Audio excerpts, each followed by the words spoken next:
Broom! মার্কে কি অবস্থা হয়েছে দেখো আমার। বোরের হচ্ছে তাদেরকে আমি পুরো ক্যালেন্ডার হয়ে গেছি। মজা করছি। আসলে আমাদের এই যে মেকআপ ভিডিও, ট্রান্সফরমেশন ভিডিওগুলো বানাতে গেলে না প্রচুর পরিশ্রম করতে হয়। সেটারই বিটিএস আছে তোমাদের সঙ্গে শেয়ার করছি। তো চলো দেখাই তোমাদের ব্যাক ক্যামেরাতে যে আমার ঘরের আপাতত অবস্থাটা কি। এইখানে দেখো বিছানার উপরে পুরো জামা কাপড়গুলো অগোছালো, মানে একটার পর একটা চেঞ্জ করতে হয় না, সেজন্য জামা কাপড়গুলো পুরো অগোছালো। আর বাচ্চা দুটো তো ওইভাবেই বিছানার উপরে টিভি দেখছিল। আর এখন ভিডিও বানিয়ে ভাবলাম তোমাদের সঙ্গে একটুখানি এটা শেয়ার করি। তোমরা অনেকেই ভাবো যে ভিডিও বানানোটা খুব সহজ, তো তাদের জন্যই একটুখানি ছোট্ট করে শেয়ার করলাম।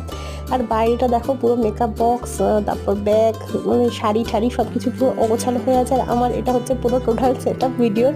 তোমরা দেখেই বুঝতে পারছো, পেছনে টেবিল ফ্যান লাগিয়েছি হাঁড়ির কাছে, এখানে চেয়ার নিয়ে, এটা হচ্ছে আমার লাইটের জোগাড়। তো এত পরিশ্রমের পর একটা ভিডিও বানাই, তো সেটা তোমরা একটুখানি লাইক করে চ্যানেলটা সাবস্ক্রাইব করে আমার তো পাশে থাকতে পারো, বলো তাই নয় কি? তো চলো আজকে আমাদের টাটা, কেমন লাগলো অবশ্যই